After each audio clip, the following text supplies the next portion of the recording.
Luke Skywalker. He was the everyman hero, a farm boy turned rebel fighter turned Jedi Knight. The perfect example of the hero's journey. Then it all fell apart. Apparently, Joseph Campbell's Hero with 1,000 Faces left off at least 3 crucial steps. That is, give up, run away, and die pointlessly. In this video, I intend to demonstrate the 2 main points. First, that Luke is not a Mary Sue, as many are still insisting, as if that's some kind of brilliant counter-argument to the Rey is a Mary Sue argument. And second, that Luke's character was purposely maligned, beaten down, raped, killed, desecrated, raped again, and then hung out to dry by the writer of The Last Jedi, that writer being Rian Johnson. So let's take a look at the life and times of Luke Skywalker.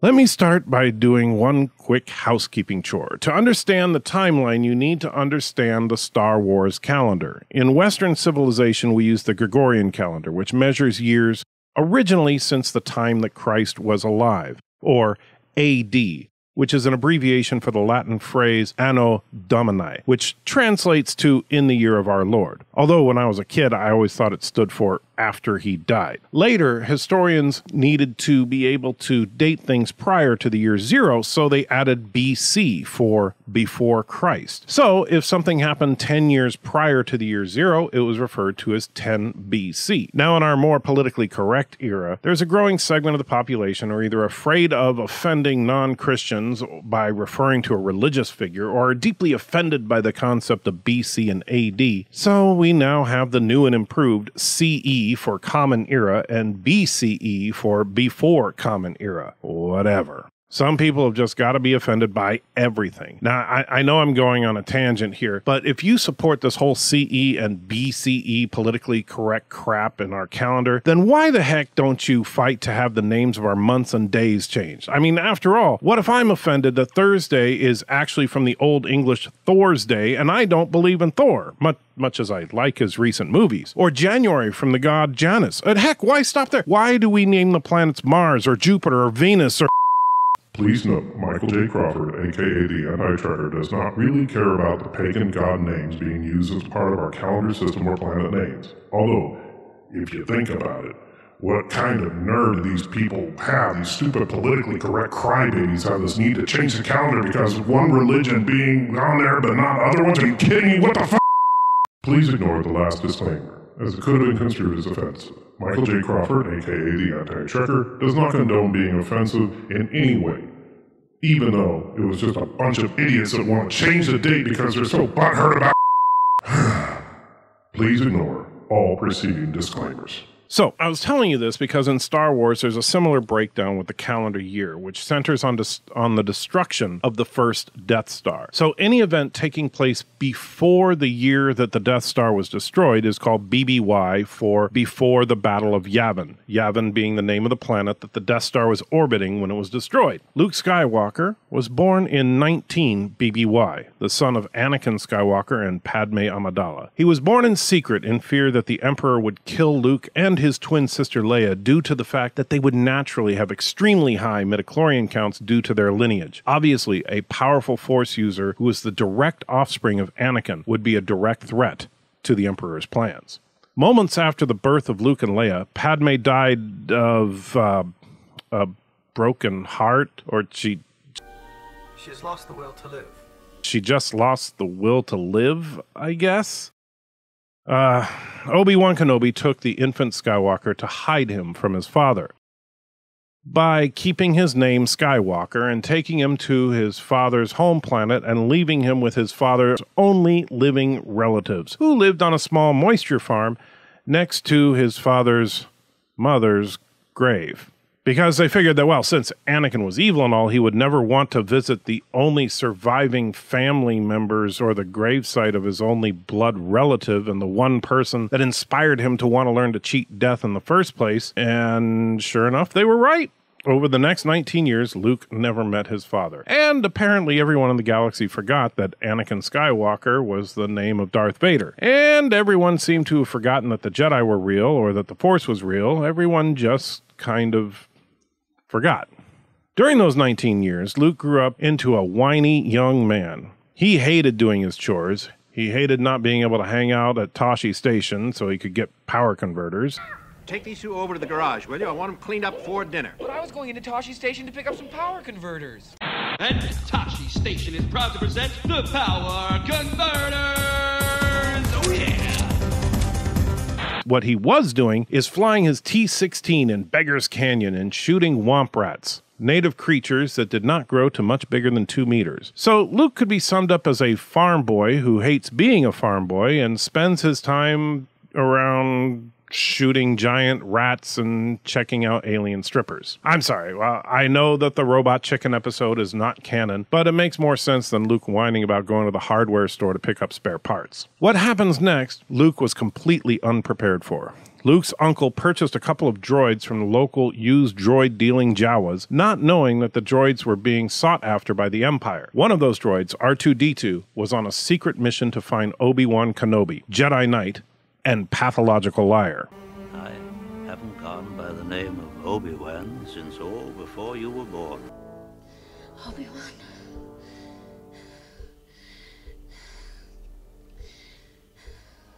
There's good in him. Don't seem to remember ever owning a droid.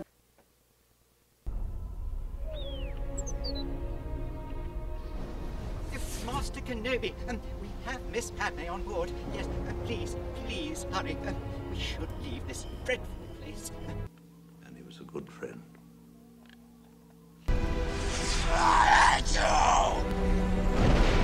Your father wanted you to have this when you were old enough.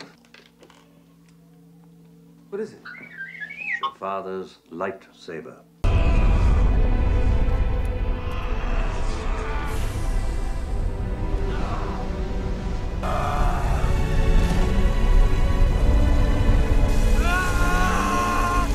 After his aunt and uncle are killed, Luke decides to train with Obi-Wan in the ways of the Force, and he meets Han Solo, scoundrel and smuggler, and trains with Obi-Wan. After some training, he learns that he can let the Force influence his action, allowing him to react to things before they actually happened, much like how Qui-Gon described Anakin's reflexes many years prior. Luke's training was cut short, though, as their destination was destroyed by the Death Star. Luke and Han attempt to rescue Leia, but Leia ends up rescuing Han and Luke. Yeah, suck on that, all you people who think that there are no strong female characters in the old Star Wars. Just suck my...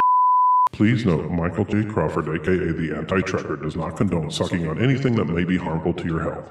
Anyway, Darth Vader kills Obi-Wan, Luke, Han, and Leia escape, and the Battle of Yavin takes place, allowing Luke to finally get something right, since the one thing he's good at back home, besides watching strippers, was flying an Incom Corporation single-seat ship into canyons and shooting 2-meter targets, which just happens to be the one weakness of the Death Star, thanks to Galen Erso, cannibal, evil sorcerer, and master of retcon.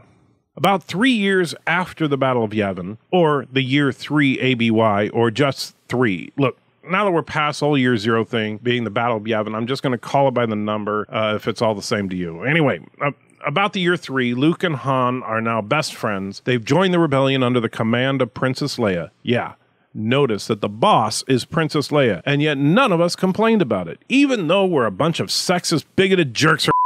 Please note that Michael J. Crawford, aka the Anti-Trekker, has not taken his meds today. We will now make him calm down before continuing. Now, after about 3 years of practice, Luke can, with all of his effort, mind you, move his lightsaber about 3 feet. Obi-Wan decides to show up as a ghost and once again lie to Luke. You will go to the Dagobah system. There you will learn from Yoda, the Jedi Master who instructed me. I take Anakin as my Padawan learner. An apprentice you have, Qui-Gon. Impossible to take out a second. Obi Wan is ready. Okay, can we all just agree at this point that Obi Wan just likes messing with Luke? I mean, this guy is a first-class jerk. Anyway, Empire shows up, rebels run away, Luke goes off and trains with Yoda for a period of some months. During his training, Luke realizes that his friends need him, and he takes his impressive new skills that he has learned from Yoda to confront Vader, and promptly gets his butt handed to him. Vader kicks Luke's ass 7 ways to Sunday, then reveals that he is indeed Luke's long-lost father. Based on the reaction, I'm wondering, though, if Luke is more upset over the fact that Vader is his father, or that he realizes that Obi-Wan has been trolling him for 3 years. I am your father. I haven't gone by the name. Remember Obi-Wan seem to remember owning a droid. Seem to remember owning a droid. Obi-Wan seem to remember owning a droid. So another 6 months go by. Luke found out that Jabba the Hutt has his best buddy Han, so Luke comes up with a very simple 25-step plan. Step 1, put a brand new lightsaber in R2-D2 for Step 16. Step 2, have Lando get a job as a guard in Jabba's palace. Step 3, have C3PO and R2-D2 show up and play a message asking Jabba to give up Han. Step 4, since he knows that Jabba will not give up Han, see Step 3, give Jabba R2-D2 and C3PO.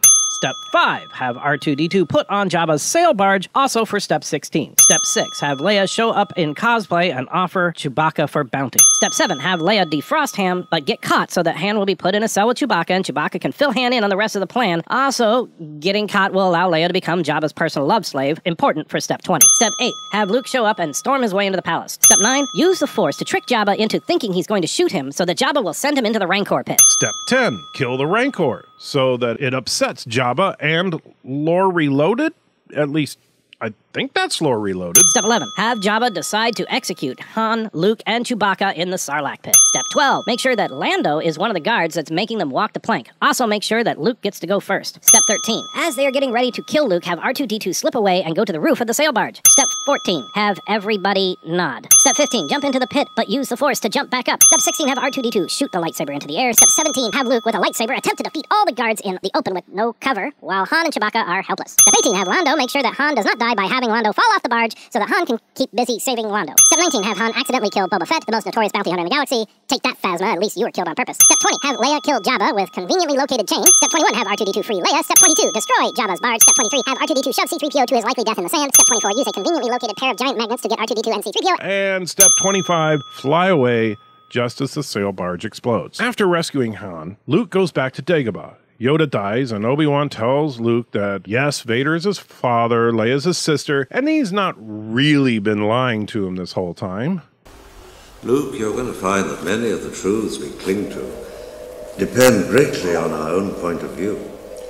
Luke rejoins the Rebel fleet just in time to volunteer to join a mission to Endor so that they can blow up the second Death Star. Luke decided that the best way to help the rebels is to expose them, since he knows that Vader can detect him. Luke decided that since he blew their cover, he would turn himself into Vader and convince him to join the light. Vader says no, and they fight again. This time, Luke does not suck quite as bad, but Vader is clearly the better fighter. But then Vader makes a quip about his sister, and that pisses Luke off. Using the dark side, Luke defeats Vader, but realizes he was using the dark side, so he refuses to kill Vader. Then the Emperor zaps Luke with lightning, knocking him around like a ragdoll. So Luke is about to die, but Vader saves him. Luke escapes with Vader's body. The second Death Star is destroyed, the Empire is destroyed, the Jedi can come back thanks to Luke. All is well.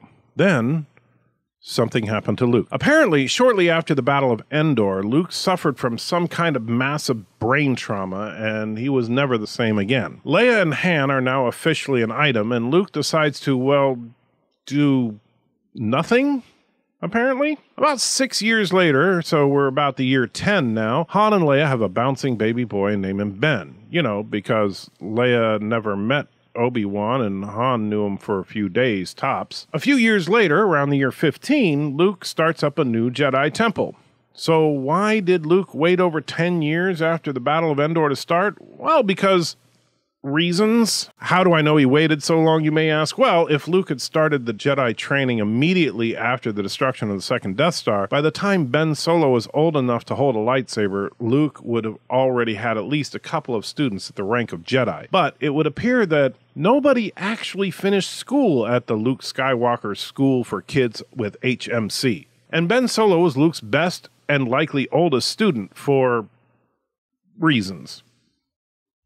About 10 years or so after this, so now we're about year 25, Ben Solo forms the Knights of Ren, the most deadly group ever to be formed. They kill Luke's other students. They burn down the temple because Luke was suspicious that Ben might be turning to the dark side, so Luke was standing over him with his lightsaber, considering murdering his young nephew, and Ben completely overreacted, thinking that just because Luke was standing there with a deadly weapon ready to kill him, that Luke was actually going to kill him. Man, Ben is such a jerk. Anyway, after the Knights of Ren lay waste to the Jedi Temple, Kylo goes off to join Snoke, and the Knights of Ren form a Led Zeppelin cover band, and while they dream of making it big at playing at galactic cantinas across the galaxy, sadly they were never seen again. Luke is crushed by the loss of the new Jedi Temple, the death of his students, the formation of the Knights of Ren, and the rise to power of Supreme Commander Snoke, a mysterious and very powerful dark side Force user. Knowing that Luke is the only Jedi left to face this new threat from the combined dark side power of Kylo and Snoke, he does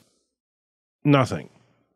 He runs away, hoping to die on a remote world, and lets others deal with the problem. Luke does, however, leave a secret map to his location in R2-D2, missing one vital section for no reason whatsoever. A random old man on Jakku has the rest of the map because no reason whatsoever. The purpose of the map is nothing, because Luke just wanted to die, so reasons? After putting together the pieces of the map, Rey, Chewbacca, and R2-D2 go to find Luke. Rey climbs the mountain and quietly and humbly approaches Luke, presenting him with his father's lightsaber. The same lightsaber that Obi Wan gave him, that Luke first trained with, that he lost, along with his right hand on Bespin. The one and only link Luke would ever have with his father. And then Luke casually tosses it over his shoulder and grumpily walks off and goes to his room, slamming the door shut. Rey explains how bad the situation is and pleads with Luke to help them in the fight against the First Order, to which Luke Skywalker, the man who is willing to take on the Empire, says that he could not possibly take on the First Order because reasons? Luke Skywalker, the farm boy that dreamed of adventure, became Luke Skywalker, the former Jedi who just wanted to live on his little farm, drinking sea cow monster milk and eating sea monster meat. Luke refuses to train Rey because now he thinks that the Jedi need to end. But of course, it does not matter that the dark side masters Snoke and Kylo are going to destroy the galaxy. But then R2-D2 plays a VHS copy of Episode 4, which convinces Luke to train Rey for reasons. Luke says he will give Rey 3 lessons, because if we've learned anything, it's that it only takes 3 lessons to become a Jedi. You want to become a Jedi? But you're over the age of 7, so you're too old to start the training, according to those Jedi Masters. Well, worry no more! Just send 1995 for Luke Skywalker's home Jedi Master course, so you can become a Jedi Master in just 3 easy lessons. 1. Sit down, cross your legs, and reach out with your feelings and breathe. Then you will learn to feel the Force. Step 2. Remember the prequels and how much the Jedi suck. Step 3. You don't really need Step 3. Congratulations, you're a Jedi!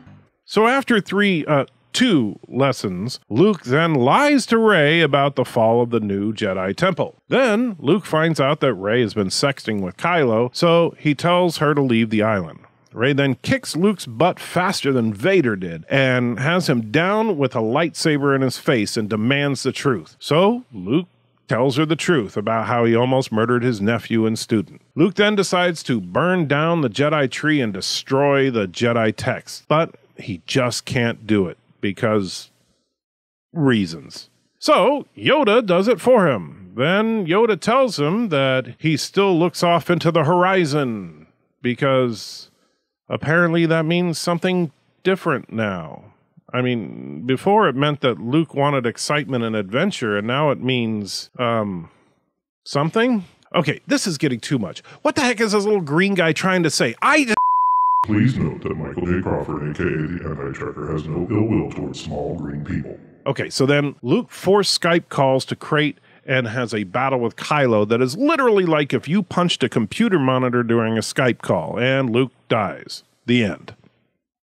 So, what can we glean from all this? First, I think it is clear that Luke is not a Mary Sue, as over the course of his life, he won only 1 out of 5 hand-to-hand battles with other Force users. As Vader beat him at Bespin, the Emperor smashed him on the Death Star, Rey beat him on Ahch-To, and Luke was even beaten by Kylo when Luke was going to go murder him. Now, Luke did beat Vader on the Death Star, but that is the one and only time that we see Luke win in a contest of Force users. What about Crate, you may ask? Well, Luke literally phoned it in, and Kylo and Luke never really fought in that battle. But even if you wanted to count Crate as a victory for Luke, that would still only be 2 wins out of 6. Luke did fare a bit better in battles in which he was in the cockpit, kinda.